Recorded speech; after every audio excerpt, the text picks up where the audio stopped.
In today's episode, we're going to talk about what it takes to be a champ. Have someone who's like-minded, who wants to help you grow through that goal. That's the important part. Because there were times where I told her, look, it's like, I'm going to go into a training camp. I'm not going to be able to see you as much. It's like, but I love you. I care about you. I'm going to be praying about you. And then we're also going to cover how do you successfully transition into a new career after the championship. Let's get ready to rumble.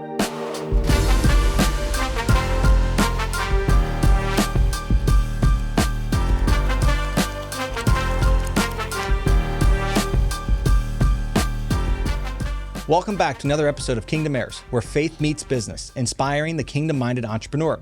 Today, I've got the great privilege of having with me Oscar and Nicole Cantu. Oscar is an Olympic finalist for the London Games, as well as holds 7 championship belts.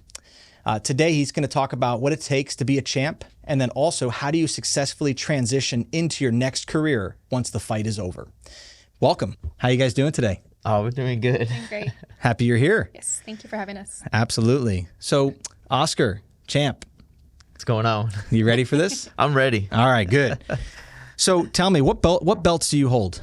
So I have 7 different world titles. I had to climb the ranks. The first title I won was the WBC USA NBC super flyweight title. And then I got the NABF Junior Super Flyweight, the NABF Flyweight title, the NABF Super Flyweight title, the ABF Bantamweight title, the WBC Youth Intercontinental Bantamweight title, and then my last belt was the Honorary World Championship when I announced my retirement from boxing. Oh my goodness. Yeah, it was just all climbing the ranks to trying to be the best of the best, right? To all my hard work paying off, but not just for my own glory, but to share Christ, right? To share the gospel, saying, I love that. It's not about the hard work you put in, right?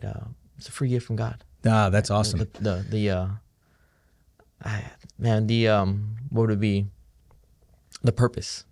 That's good. This is good. The purpose behind it all. So you began at age 6. 6 years old. 6 years old. All right. You were telling me earlier that you are are you one of 5 or one of 6? One of 5. Okay, one of 5. Yes. And so you have 4 amazing sisters that are older than you. Yeah. So you were the fifth child. Yeah. And then you have another little sister, a younger sister. Sister. Yes, I got 3 older. It was me, and then I got my baby sister. Oh my goodness! Wow. Okay, so I see some symmetry here. Our son Rocco, Megan and I, Rocco is our 5th. Mm-hmm. He's got 4 older sisters, and he is now 5. And when he came into life, he came in swinging. I mean, he is just ready to fight and ready to box and hit daddy every moment he can. So I see some hope here that I might have a world champion in front of me. Come on, yes. The girls would definitely test them. They would definitely test them. They do. Well, so you're here in Kingsville, which is about 30 minutes from our studio, actually. Mm-hmm. And so you're born and raised a local guy. You're kind of a local legend here. I noticed that when I met you in Kingsville at a local Starbucks. Yes. And everybody kept walking around. I didn't really fully know who you were yet, but everybody kept walking, hey, Oscar, hey, Oscar, hey. I was like, do you work here? He's like, no, I don't work here. I said, well, how do they know you? And it's because you're like the local hero for Kingsville. I try to be. Try to be the best hero out there for them, the best role model. Yeah, and you've done it, and you're doing it. Thank you. So your background, you guys have been married, is it? 10 years on February 15th. Okay, so 10 years coming up, and that's this month. Yes. All right. We're excited. I'm excited. It feels like just yesterday. That's awesome. Well said. And you have a little boy who's 6 years old, and his name is Jaime. Jaime, yes. So here's my question. Looking at you guys, you started your career very young, right? And you're an amateur. How many total fights do you have under your experience? As an amateur, I had 120 fights, 90 and 30 as a pro, 16 and 2. Okay. But it took 23-year career. It was a 23-year career. 23-year career since I was 6 years old. Wow. So why boxing? Why'd you choose boxing? First, my dad started a boxing gym to get kids off the streets. Okay. And me being a young kid, I wanted to just hang out with my dad. Back at home was nothing but the girls, right? So let's go hang out. My dad's my best friend. And I just love the sport. I love that your hard work's going to pay off. It does pay off. I played all the other sports, football, basketball, soccer, all the other team sports, and I was a perfectionist. Yeah. I knew that hard work, put the hard work in, you're going to do it, no slacking, no cutting corners.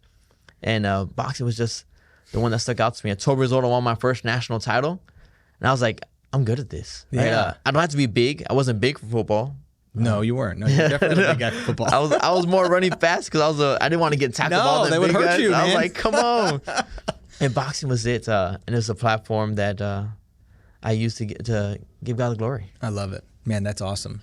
So your dad had a boxing gym, opened up as a way to reach the community. Yes. Which is phenomenal. That's very, very well done. And you were one of the people in the community that got to enjoy it, the benefit of it. Oh man, I loved it. I always asked my dad, "Hey, can I get a punching bag at the house or in the backyard?" He said, "No." He said, "We have a gym and we don't play boxing." I was like, "Yes, sir." Like, we don't play boxing. Yeah, military guy, right? Military background. Yes, and it's so funny. My dad did 23 years in the military, and I did 23 years in boxing. I love that. We just realized, wait, we both did 23 years? Put in our time. But I told him mine was harder. Yeah. Oh, yeah. Yours, I could imagine that. That's awesome. So looking at, so you were in 2012. What year did you graduate college?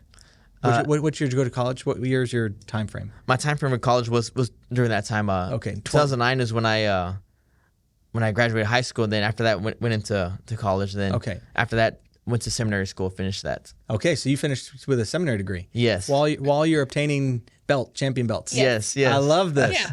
We'd go to class with some sunglasses on. And Sunglasses, I got some black eyes. Like, you all beat up, man. They're like, are you a street evangelizer too? You're out on the streets getting popped in the face. I love that. So, and now you guys met in college. yes. Okay, so you've been with Oscar for his whole career, really. Yeah, the endish of the amateur career and all of his professional career. Okay, wow. So what's that like being married to a boxer? It was amazing. It took a lot of discipline because he was so disciplined and he was so faithful to his sport. And if I wanted to be a supportive, girlfriend, fiance, and wife, I had to know what his goals were and support him through it and not be selfish and want his time all the time. Great point. And just respect how much work it took, how much sacrifice it took for our relationship, for him, and want the same things out of life that he wanted. So that's big. It was She a was lot, awesome. but it was so amazing, and I wouldn't have traded it for anything else. Yeah, that's a big deal. And I'm happy to hear you say that because the sacrifice that goes into it, I mean, especially boxing, it's a very disciplined sport. And that was like your full-time job, right? Yes, I mean, it's full-time career. So that's what you're doing. And so, and the hours, the diets, everything is really intense. You were saying that you realized that your wife could cook once you stopped boxing. Yes, I did. It's because you now could eat. I could eat. Yes, she was. But the support she gave me because I was so disciplined, I was like, I can't eat this, I can't eat that. So she'll find different ways. She'll make me healthy nachos and cook the salmon, cook the fish, cook the chicken, a lot of chicken. She's like, when I retired from boxing, she's like, can we have some steaks? Can we have some beef? Some red meat now? Yeah. I was like, instead of chicken. I love that. Yeah. Well, that's a big deal. So, what does it take to be a champ? And that's what some of our listeners are going to be on to know. What does it take to be a champ? They make people who are that are also athletes themselves. And I know you're part of a bigger network now where you're communicating with a lot more professional athletes. And since your retirement, and we're going to talk about that in a few minutes, your retirement. But what does it take to be a champ? What type of discipline does it take to reach those heights to the point where you're at the place where you can compete nationally and then win? What does that take? Oh man, a lot of discipline. You got to wake up every day to know why you're going through this. Why you're putting your body through some strict diets, through some strict training, through some training that's sometimes like what you second guess yourself. But you got to understand every day to take one more step closer to that goal.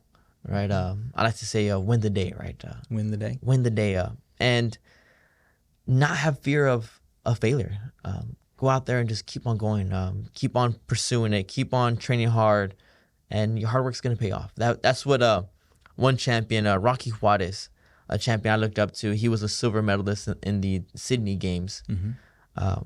He wrote on every time his autograph, he put "hard work pays off," and that just instilled in me as a young kid. I was in 2000. I was like 10 years around there. I think 10 years old. Yeah, and for the rest of my career, became a national champion at 12. Hard work pays off. Hard work pays off.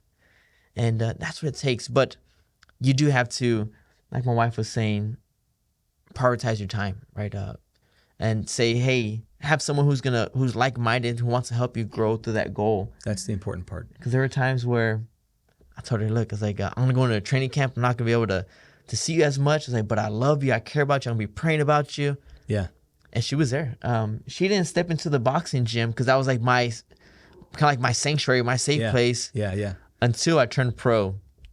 Because I told her, I said, you're the most beautiful girl in my eyes. It's like, if you're in the boxing gym, I'm going to want to be looking at you and not that punch coming in my face. Isn't that wild? It's distraction. Great point about distraction. It's Yeah, true. so having someone who And not being offended by that. Oh, yeah. Right? Definitely. I mean, because there's a lot of women be offended. What do you mean? I can't be there. Why not? Yeah. And, I mean, honestly. And so that's so true. It's just to know your goals. And did you let your goals be known? That when you met Oscar, was it very clear to you that he had planned to go all the way as far as he could take it? Oh, I had a nice talk with my future father-in-law about his goals. Oh, wow. Because I was coach, you know? And that's right. so he was very happy about the relationship, but we had a conversation probably like day one of meeting him. Like, I could see that. Yeah. And it was great. And it was something it was totally different for me. I'd never kind of grew up that way. We're very different the way we were brought up. But I respected it. It was that structure I was seeking. It was that kind of put together family I was seeking. And I found it in my husband and his family. And it was so great. That's good. That's good. Well, because it's kind of like talking about expectations, right? And not trying to hide expectations, but being forthright with expectations. This is and knowing what it's going to really take to get there, right? And you need support. Yeah. And then at the flip side, you need to support the relationship also. It can't just be a one-person relationship. Yes. I know a lot of entrepreneurs are accused of that. It's this relationship's all about you. It's all about you.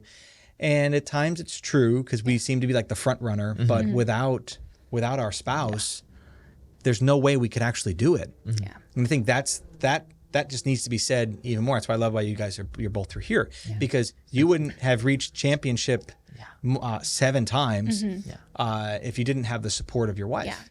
It's just truth. That is very, very true. Remember throughout the high school, I never really had time for a girlfriend. I was so focused on my goal, right? That self-discipline. Because I've seen so many times boxers, fall in love or find a girl who just it's a terrible thing, takes them out. And so I remember telling her, I remember thinking to myself, I just need someone who's going to be my escape from boxing. Like my little either 30-minute break from boxing. Let's not talk about boxing. And prayed for my wife. Yeah. I didn't pray for a girlfriend because I told her I ain't got no time for a girlfriend. Actually, I was I'm praying for a wife. Yeah, praying for my wife. love that. At 18. I love that. And it was her. So you guys got married young. No, we met at 18. Oh, you met at But we 18. got married at 21, I was 22? 23. Yeah. Oh, And she was 22, 23. Okay, yeah. So not too Right long after ago. college. Yeah, that's cool. Yeah, I love that. So the discipline is the key thing that I heard you say. Having the right people surround you that support your goals is what I also heard you say, right? And just the hard work pays off. Yes. Those are the 3 things that you see on a regular basis that no matter what the sport or what you put the focus on. And that could go anyways, like in your sport, in your career, and your academics. Yeah. The discipline, right? Yeah. Tell me about your highlight fight, your last fight. You didn't know that was your last fight, right? And I did not. Yeah. So take us back there for a few minutes. What was that like, kind of going into that, and then the afterwards? My last fight was in Laredo. It was for an ABF title belt, a bantamweight belt. It was one of those fights that say, hey, we gotta get this fight, just a little stepping stone to fight the world champion, right? It's a stay busy fight. Yes. Keep your mechanics going. Yeah. If you don't, you get rusty. Your timing's off. Even though we're in the gym sparring, you have to go through the real thing, the weigh in, the discipline of cutting weight. Yes. The discipline of stepping on the scale at the right meeting that contract weight. It was a great fight. My son was there. That was the second fight. Yeah. He was there, and I remember thinking, I'm gonna win this belt, and I'm gonna put it on him. Come on, it's son. a huge belt. Yeah. I think God knew it was gonna be my last fight because we had a lot of family come over to Laredo. We had friends from California travel to watch this fight, and I didn't see that. Of course, you were focused. Yeah, I was like, let's go. Went to the fights, easily won the fight. Go back to the hotel, enjoy my wife. I'm like, all I want is a Dr. Pepper. After every fight, I just wanted my Dr. Pepper. That was it. I wanted to taste all 23 flavors of that thing. Yeah. And I like Dr. Pepper too. I love that. But yeah, I think God knew it was gonna be the last one. And then when I realized it was my last fight, I should have enjoyed it all. I should have just instead of being so, you got to be goal oriented. You got to be focused, right? You got to say, this is my opponent. This is who I got to beat. I wish I'd said, hey, this is my last ring entrance. Let me enjoy it. Let me sit back in. Soak it up. Yeah. And it's so hard to do that. Mm-hmm. I've had victories like that in my life where I hit the goal, and I thought as I was going to hit the goal, I'd be able to like take a minute to actually enjoy the goal. But you really don't. You don't. What's next? Yeah. You're already focused on the next thing, and it takes away that joy, you know. But looking back, you're like, oh well, you know, I was able to accomplish it, and so that's why so much of the process, it's the actual like main event is not actually the main event. It's all the days and weeks and months that go ahead of it, right? Yes. Yeah, that's powerful. So from there, then what happens next? Training for the world champion, right? That was my state busy fights. And so get back in the gym, train, and then get hit with the terrible news that ended my whole career was I got a brain aneurysm. Wasn't feeling good in the gym, still trying to train hard. Every day was like, got to win the day, give 100%, give 100%, do better than what you did yesterday. Yes. Something small better than you did yesterday. And I was doing that and just wasn't feeling good. And went to the doctors, found out the news, we had a brain aneurysm, went crying to my parents. Yeah, of course. I felt like I let them down. Felt like I let my coach down, who's my dad. And the first thing they said was, we're not going to support you continue boxing. It's time for you to hang it up. And so wow. That was weight off my shoulder saying, I got to hold this up. I got to do all this. Yeah. But with them saying, we're not going to support you in boxing, it's time to let it go. It felt good. And then we went home and it was just my wife and I. And that's when reality set in. Like, they didn't want me to train. I was training 9 hours a day. Yeah. The Now day what before do I do? to do zero. We don't know if this thing's going to burst. Don't let your blood pressure get too high. Yeah. So Don't even run in case something. Walking on eggshells. So how many years ago was this? This is 2020. 2020. So Going on 4 years. going on 4 years, yes. So what did happen with it? We're monitoring it. I get a monthly injection. I'm getting every 3 months Botox for my headaches, my migraines.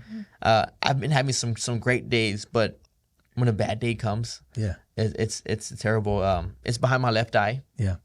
And it's hard to enjoy life. It's hard to say, man, this life is great to live without my firm foundation in Christ. This is what I'm asking. Yeah. Yeah. Because it's like my identity's gone. I felt like, okay.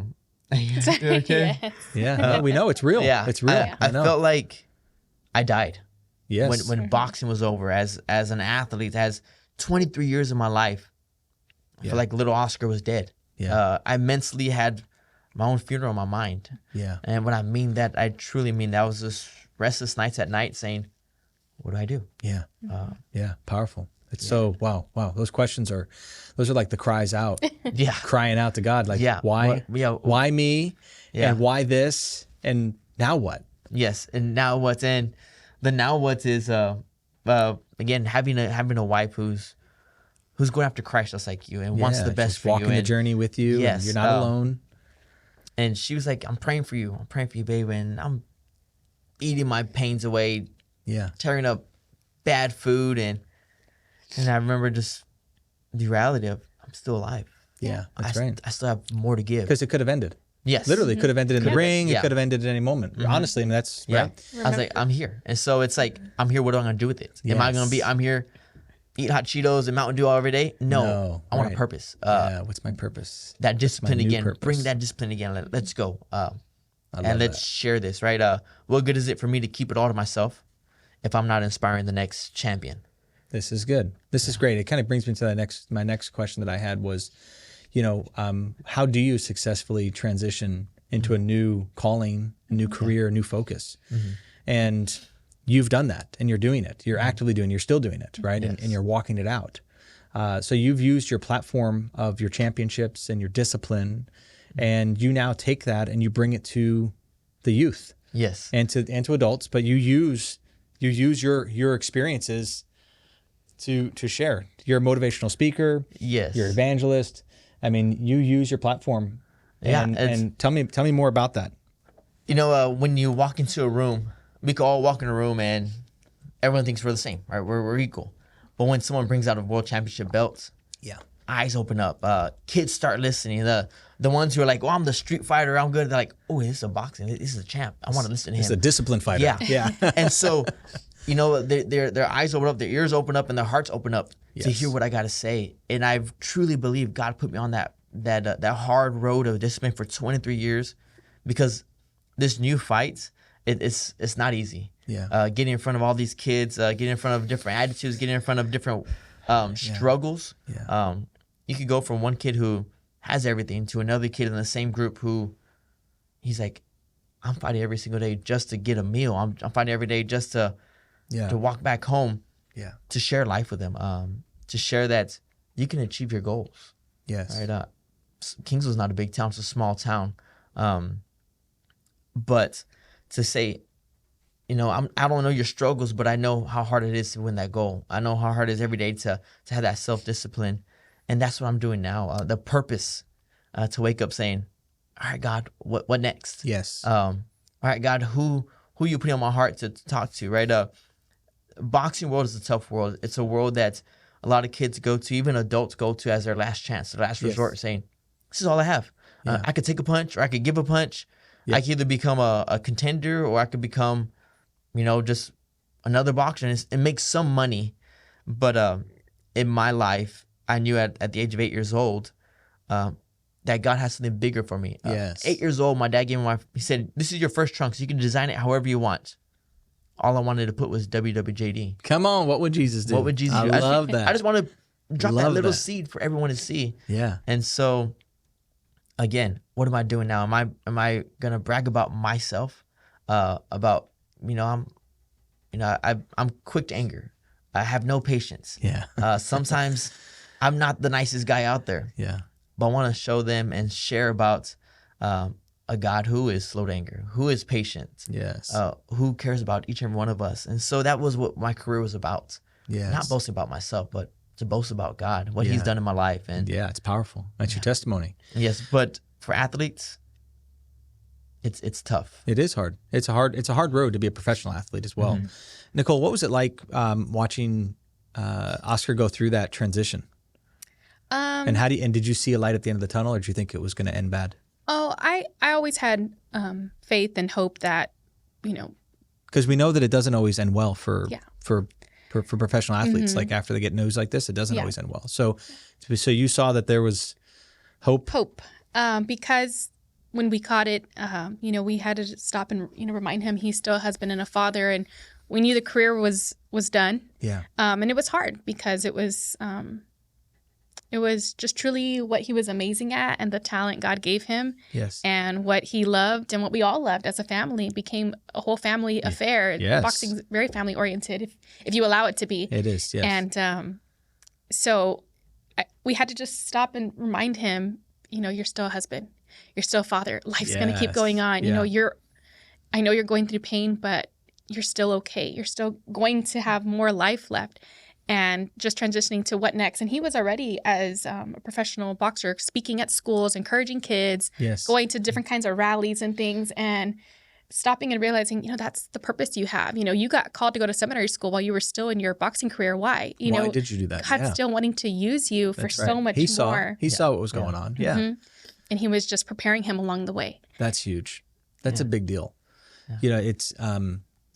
I love the fact that you bring that up, is that, sometimes along the way we think that it's only like one stream that we kind of flow in, but there's 2 streams or 3 streams, and knowing that, you were already on the track of what would Jesus do in my life at age 8 on my trunks. Yeah.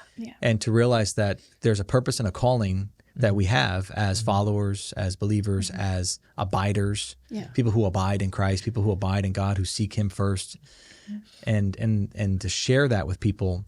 I've related the disciplines of boxing to the disciplines of life, right? If you want to learn the disciplines of boxing, well, all those disciplines that you would apply at boxing, you could also apply into life, right? Yeah. And into our faith as well. Yes. And so today, this is what you're actively doing now. Yes. Is going around, traveling around the country and speaking and... Exactly. The day I got the news that boxing's over, now I look at it as... Hey, you lost a round in boxing. That's good. That's a good way to see it. But there's another round. Yes. You got knocked down, but get back up. Don't lose. What is winning? winning is just the courage to keep on going. Yeah, that's good. Winning is not having your hands raised at the end of a fight. That's great, right? You get belts for it. You get medals for it. You get first place trophies for it. Yeah. But winning overall is having the courage to go out there. And to stand back up after you're knocked down. That is Get winning. back up. Yeah. And so applying that to life, again, I lost that round, but I'm not going to lose my life. Yeah, that's awesome. For a moment, I thought it was over. For the moment, I thought, I'm a loser. I'm no good. But, as a boxer, we have our coaches who go back in our corner. That coach in my life to talk life to me, to speak life to me was my wife. And it wasn't just her words. It was, using, truth, using God's words. And, yeah. It's powerful. And so, again, getting back up, you get knocked down. Those boxing relates to everything. I was put in this sport for a reason. Yeah. And God knew that to share that with the world. Yes. I think that's powerful. It's so powerful to look at it and say that, when we do get knocked down, we can stand back up. We can trust in the Lord that he will take us through. He brought us this far. Yes. Not for us to die and woe is me. But everything is useful for teaching, exhortation, encouraging, all of our experiences. God's word is useful for all of those things, and so are our experiences as we trust in him through life. Yes. Right? And so to be able to walk into a young person's life and speak life into them from your experience is really powerful. Yes. And I think that's what a lot of people may discount their experience when they want to.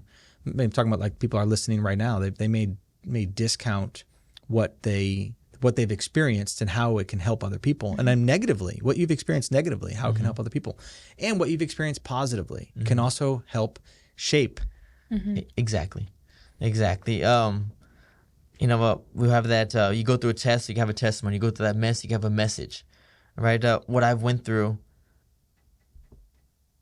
God's just glorifying. He's doing it. The day I thought that was it, no more. God's just using it to walk life with these kids, to walk life with these athletes. A lot of people think a world champ is a world champion. He is like the king on a throne, not here for the little people. Yeah, but right. to say a world champion is here just to walk life with you, just to say, hey, how you doing? Yeah. And really sit down and say, how are you truly doing? Or just, being a world champion, just being, a counselor, just listening to these kids. It's true. It truly changes their minds, because their mindset says, okay, this professional athlete, he's number one in the world.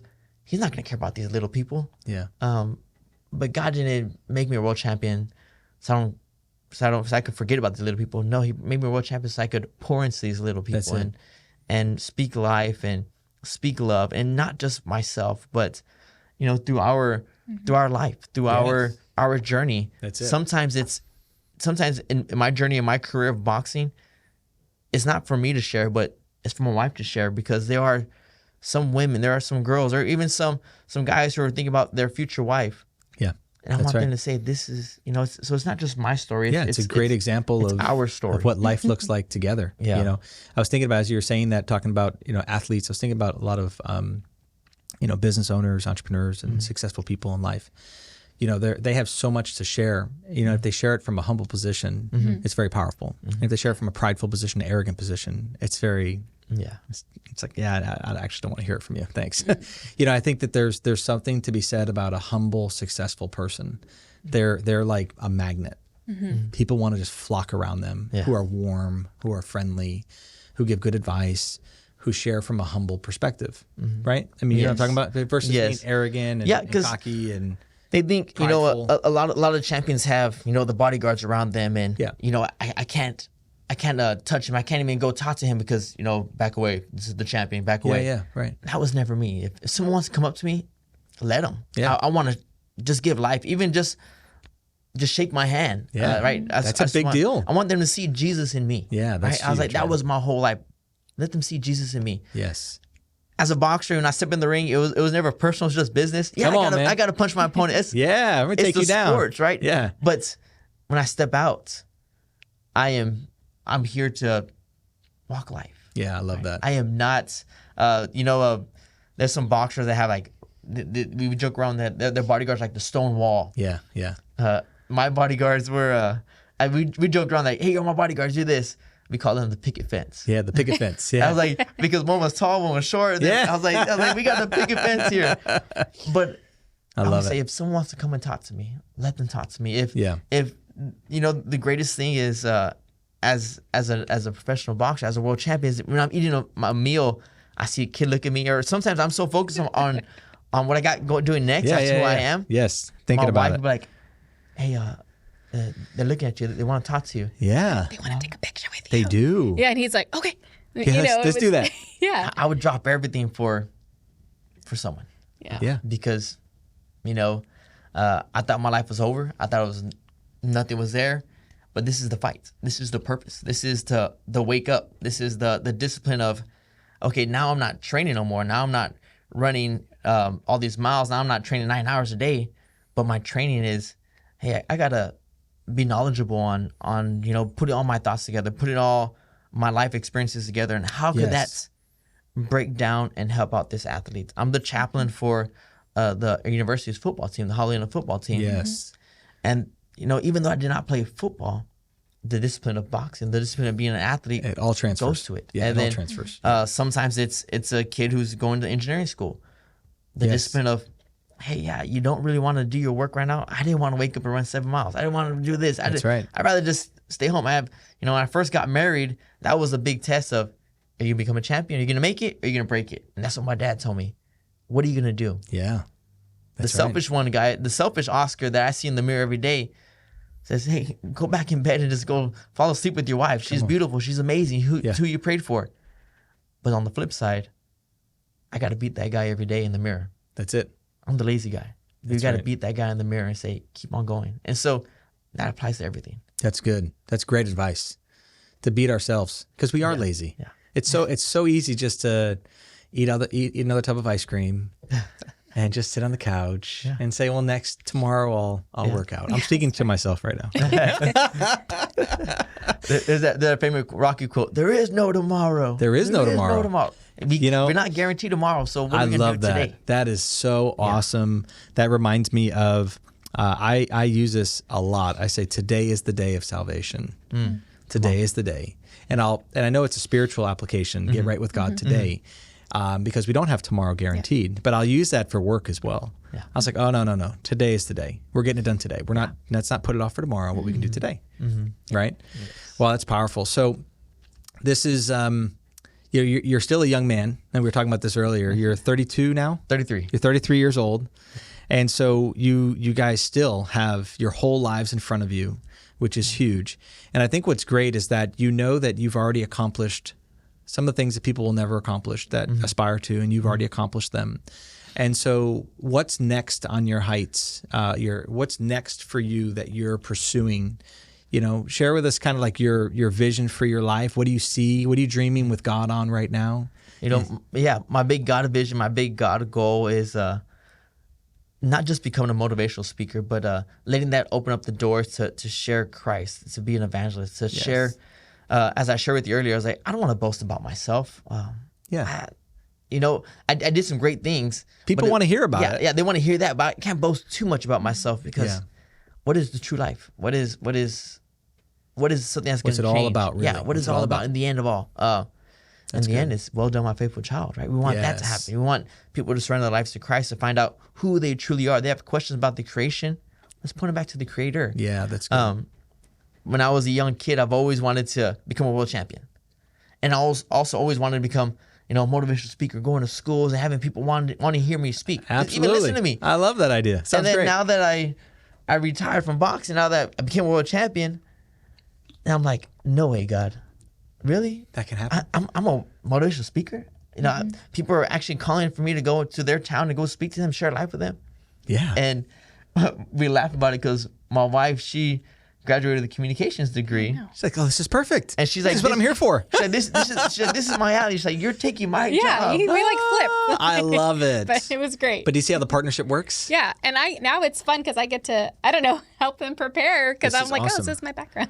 But that's part of the partnership. Yeah. And I really believe that, when God brings two people together, He's bringing them together, they complement one another. Yeah. And I think that's what's really, really powerful is to know, and you being there at the beginning and knowing that, it's a disciplined process. We're going to walk through this discipline together as far as we go, but then we're going to transition out well. We're not going to let this define us. Yes.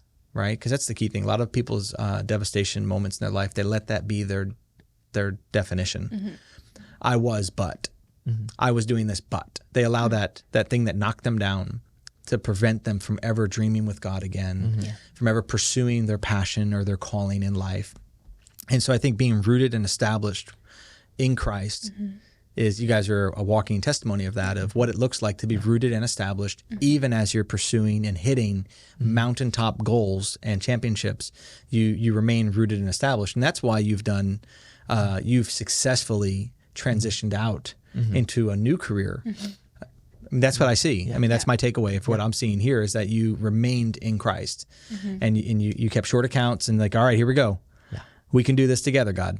And to dream with God is so important, to keep dreaming with him. Exactly. When I tell you I prayed for my wife, I truly, I remember being inside my car praying for my wife. Then I heard her testimony, loved it. And I was like, okay, now I got to give her my number. But God put her in my life for the reason that, in boxing, she was like my support. She was my comforter. She was just the one who, all right, I don't want boxing right now. For this next hour, let's not talk about boxing. I just want to come to you and just relax. But now in this new transition of now I'm being a motivational speaker, God put her in my life for that reason, that, she does give me the hard criticism, but coming from a loving, which is good. You need a coach. You still need a coach. Yeah. And I love it. We just spoke at a family camp, and every night, if she's there, I tell her, how did I do? Yeah, that's right. And and she's like, you did great. And now she's tough. She's just like my dad when my dad was my boxing coach. Tough on me. I love that. And I was like, wait, what? I did great? I'm like, you sure I didn't mess up? I was like, I didn't feel so good. I was a little nervous. I thought I was the only one that does this. I ask Megan all the time, how'd I do? She says, you do great. You did great. I'm like, really? But then there's times where she does give me that tough criticism. She's like, well, you said this a little too much. Let's start not saying that. Let's start going this. I'm like, I love it. Yeah, I tell her, this is good. I said, be as hard as you want on me, because I know it's coming from a loving heart. Yeah, that's you right. want the best for me. Yeah. Now we might get those people in our circle who, they're hard on us, but it's not coming from a loving heart. That's right. And we gotta decipher. We gotta make a decision. Who are we gonna listen to? That's so crucial. Your circle around you is so important. Even in boxing, people speak life, not death. Yeah, there's some people who want to pull you away. Who say, "Oh, you can't do this. You can't do that." But there's people who want to see you succeed. Yeah, that's right. Yeah. That's so important.